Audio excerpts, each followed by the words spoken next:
Good morning guys, may ayusin ako dito na CR-ATV. Ang brand niya ay LG.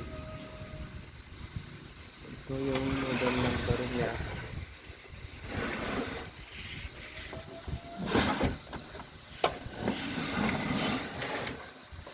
Yan. 21 FD1 RB-LD.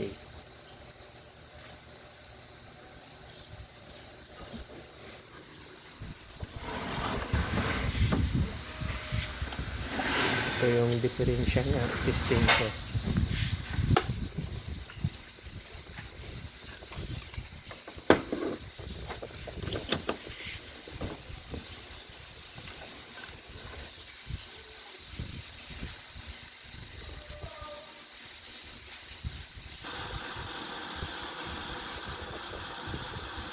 Yan, ganyan siya.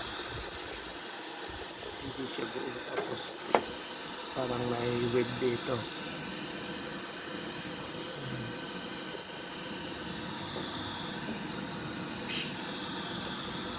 Buksan ko muna guys.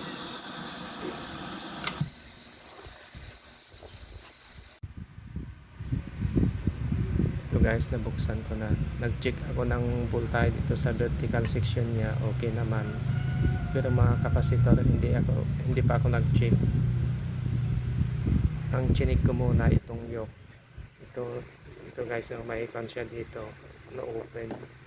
Yan o. Parang nag-carbon na ito. Yan. Open siya.